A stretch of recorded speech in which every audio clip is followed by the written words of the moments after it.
demander une question à l'Assemblée. Nina swali moja ya kuuliza qui va faire que ça sera la petite étude qu'on va avoir ce matin. na hiyo swali itatuleta katika somo yetu ya leo. Amen. Amen. Qui se sent à l'aise ici? Nani anajisikia kuwa huru hapa? Qui se sent vraiment que quand il vient prier ici, il est béni? Nani anajisikia wakati anakuja kuomba hapa anabarikiwa? Soyez franc. Mkuwe huru kabisa na mkuwe wazi. Soyez franc. Mkuwe wazi. Amen. Amen. Donc ceux qui n'ont pas mis la main, Na wenye hawakuweka mkono juu, je me demande la question. ulize swali moja. Ou bien ma question n'était pas claire. Sasa mwa swali yangu ilikuwa wazi. Je vais répéter encore. Nairudilia tena. Pourquoi je vais répéter? Kwa nini nitarudilia tena? C'est pas par hasard que tu as quitté chez toi pour venir jusqu'ici. Kwa sio kwa upuuzi ndio umetoka nyumbani kuja hapa, ila kuna swali fulani nimekuleta hapa. C'est pas peut-être que tu es venu ici pour montrer un modèle de quelque chose. Au kuja kuonesha kitu tofauti hapa leo, Mais tu es venu pour chercher la face de Dieu. ulikuja kutafuta uso wa Mungu. Je vais répéter encore ma question. Nitarudilia swali yangu. Qui se sent à l'aise ici? Nani anasikia kuwa uhuru hapa? Alléluia. Amen. Alléluia. Amen. Amen. Ça c'est une bonne chose. Hiyo ni kitu kizuri sana. Puisque nous venons ici pour glorifier notre Dieu. Tunakuja hapa kumsifu Mungu Nous wetu. venons ici pour chercher la face de Dieu. Tunakuja kutafuta uso wa Nous Mungu. venons ici pour allumer le feu du Saint-Esprit. Tunakuja kuamsha moto wa Roho Mtakatifu. Nous venons ici pour nous enseigner, Na tunakuja tena kujifunza. pour apprendre, Kwa kujifunza pour grandir dans le na Seigneur, kukomaa kiroho pour nous fortifier les uns et les autres, na kupatiana juhudi ya kuendelea mbele katikati pour yetu élever ceux qui ont tendance à tomber, na kusimamisha wale ambao wana nia ya ceux kuanguka, qui sont faibles aussi dans le wale wasiokuwa na nguvu ndani ya kiroho. Amen. Amen. C'est cette raison qui nous fait que nous venons Ni hiyo ndio inatutuma tuje hapa siku ya leo.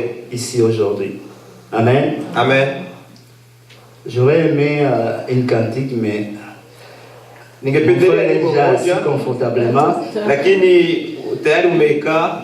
Mais je vais demander à Papa Dunia de prier pour moi Nitaomba Baba Dunia kuomba kuhusu neno et pour la parole de Dieu, na kuhusu mtu ambaye atakayehubiri, afin que le Saint-Esprit nous ouvre les oreilles spirituelles. kusudi Roho Mtakatifu atufungue masikio ya kiroho. Amen.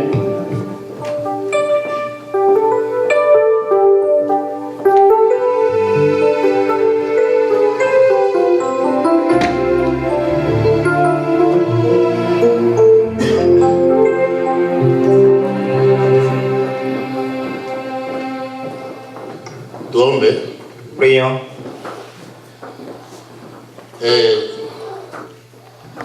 Zambi sio rahisi kufikisha mtu hapa. Le péché ne peut pas amener quelqu'un au salut. Mtu akifika hapa Et si quelqu'un arrive ici, anatumwa na Mungu. c'est Dieu qui l'envoie.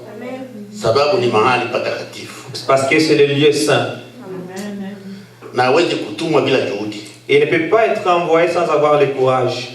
Ni yeye mwenyewe anajishuhudia mbele ya watu. Et c'est lui-même qui se témoigne devant les gens. Kisha watu wanamkubali, Et puis les gens aussi croient à ce que la personne parle. kisha watu wanamuita. Et puis les gens aussi invoquent le Dieu. Na wanamuita kwa wito ya Mungu. Et on l'appelle parce qu'il y a un appel de Dieu qui est là. Na mtumishi wako huyu yuko hapa. Et son serviteur qui est ici, Amejitahidi kufika. il s'est donné la peine de venir devant toi. Aliomba wakati ya kufika. Il a demandé le temps de venir ici. Alitumikia kufika. Il a travaillé pour être ici. Kumbe utimize wajibu wako kwake leo. Remplis ton service envers Mshushie Dieu. baraka. Remplis-lui ta bénédiction. Umshushie uwezo Donne-lui l'opportunité, la force. wa kutatua neno lako. Et qui donne la parole. Sababu neno lako linafungwa kwa siri. Pour que ta parole soit une parabole. Mwenye kulitatua ni Roho Mtakatifu. Et c'est le Saint-Esprit qui est capable de donner la Kumbe version. tunamuita Roho Mtakatifu akuja ashuke ndani On yako. invoque le Saint-Esprit qui vient occuper la place dans le cœur de notre prédicateur. Alitatue kwetu, Qui puisse aussi traduire la bonne parole auprès de nous. Na sisi tushibe na neno la Mungu. Qu'on puisse être rassasié de la bonne parole aujourd'hui. Tunakushukuru kwa ajili utasaidia wengine wote watahudumia leo. Nous disons grandement merci parce que tu vas aider toutes les personnes qui vont prêcher dans ces jours. Na kama umesaidia wengine wote Bwana, et quand tu as aidé d'autres personnes dans le monde, tunakualika umkumbuke pamoja na wengine. On t'invoque que tu puisses aussi aider notre serviteur aujourd'hui. Fuatana na neema yako. Pour que ta grâce soit avec lui. Kupitia jina la Yesu ndio mwamba na wokovu. Au nom de Jésus-Christ, nous avons ainsi prié. Amen. Amen.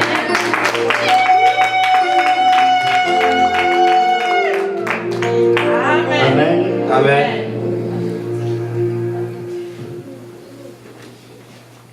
On va lire dans Acte 6:1. Tutasoma kitabu cha Matendo ya Mitume 6 na verse ya kwanza.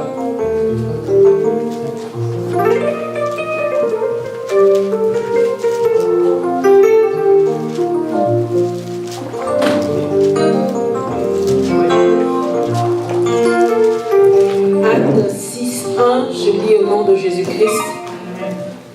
En ce temps-là, le nombre des disciples augmentant, les hellénistes murmurèrent contre les Hébreux parce que leurs veuves étaient négligées dans la distribution qui se faisait chaque jour.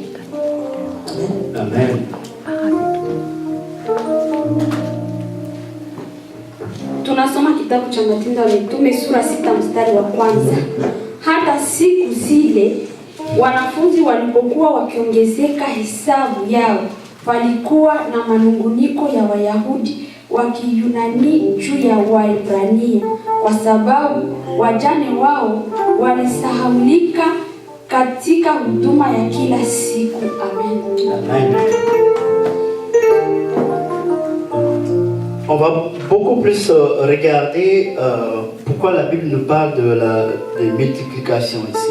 Tutasikiliza leo kwa nini Biblia inatuambia kuhusu kujumlisha. Parce qu'aujourd'hui, la croissance de l'Église est l'affaire de tout le monde. Kujumlika kwa kanisa ndio inakamata watu wote muda kwa siku ya leo. Amen. Amen. Je suis vraiment heureux de participer dans une communauté. Nashukuru Mungu kuwa napata nafasi katika jamii et d'être parmi vous, une assemblée qui commence avec le Seigneur. Ya kuwa katikati yenu nini jamii ambayo imeanza pamoja na Kristo. Et je suis en plus content de voir que ce que la Bible nous recommande, nous le faisons déjà. Nina furaha kubwa kuona vitu ambavyo Biblia inatuomba tufanye tumeanza tayari kuvitenda mbele ya wakati. Pourquoi? Puisque c'est l'évangélisation qui est vraiment l'auteur ou bien la phase que l'Église peut grandir. Kwa nini? Kupitia kwa maana mahubiri ndio msingi mkubwa ambao unaleta kanisa kukomaa na kuendelea kiroho. Donc la croissance de l'Église, ce n'est pas seulement l'affaire d'un pasteur. Na kuendelea kanisa sio shida ya mchungaji tu, c'est l'affaire de toi et moi. Ni shida ya wewe na mimi. Et pourquoi je dis que je suis content pour ça? Na kwa nini nasema mimi ninafurahia hiyo? Puisque les jours au jour, kwa nini siku kwa siku, chacun de nous amène un invité dans cette assemblée. Kila mtu katikati yetu analeta mwaliko katikati yetu. C'est pour cela que j'ai posé ma question avant. Na ni kwa hiyo nimeuliza swali mbele ya wakati. Tu ne peux pas amener quelqu'un là où tu n'aimes pas aller. Hawezi leta mtu kwa nafasi ambao wewe mwenyewe hujapenda kwenda. Tu ne peux pas amener un ami là où tu trouves qu'il va être blessé. Hawezi kuleta rafiki yako kwa nafasi ambayo unaona kama anaweza kuvunjika. Tu ne peux pas amener quelqu'un que tu aimes comme toi-même là où tu n'as pas envie d'aller. Hawezi kupeleka mtu ambaye unapenda kama kisha unajipenda kwa nafasi ambayo wewe mwenyewe hausikie hamu ya kupaenda. À moins que tu poursuis d'autres buts dans la vie de cette personne. Sasa kama unakuwa na hisia nyingine mbaya kupitia maisha ya huyo mtu. Pour l'amener au Seigneur que toi tu recules. Ya kumleta kwa Kristo na kisha urudi nyuma. Ou bien pour l'amener au Satan que toi tu restes chez Christ. Au kumpeleka kwa shetani na wewe ubaki kwa Kristo. Amen. Amen. C'est pour cela ma question était qui aime être ici en présence de Dieu. Na ndio maana nimeuliza nani anafuraha ya kuwa hapa mbele yetu siku ya leo. Si on regarde bien chaque dimanche quand on vient glorifier Dieu, chacun amène toujours quelqu'un à côté, un invité. Na tukiangalia vema kila siku ya Jumapili tunakutana kila mtu analeta mtu mpya na hiyo inaonyesha kama ni kuna furaha katikati yetu. Et nous faisons déjà ce que la Bible, la parole de Dieu nous recommande. Na hapo tumefaa kabisa majukumu ya Biblia. Mais nous ne pouvons pas nous arrêter là.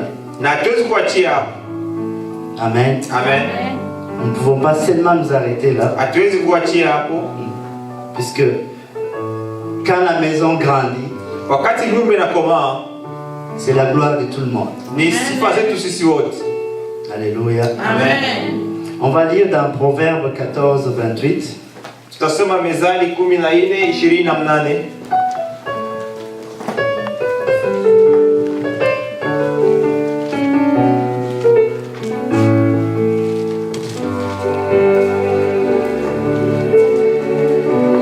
Proverbe 14, verset 28, je lis au nom de Jésus-Christ.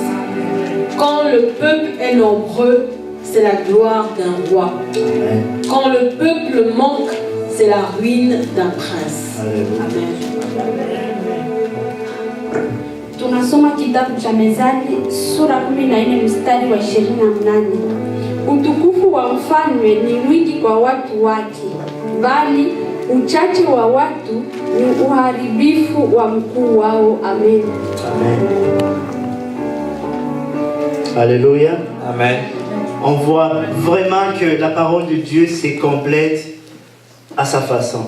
Na tunaona kama neno la Mungu linaenda kujienezea kila wakati kwa nafasi nyingine. Donc, comme je disais tantôt, l'affaire d'évangélisation, ce n'est pas seulement l'affaire d'un pasteur. Kwenda kuhubiri sio tu huduma ya mchungaji, ni huduma ya kila mtu katikati yetu. C'est l'affaire de tout le monde.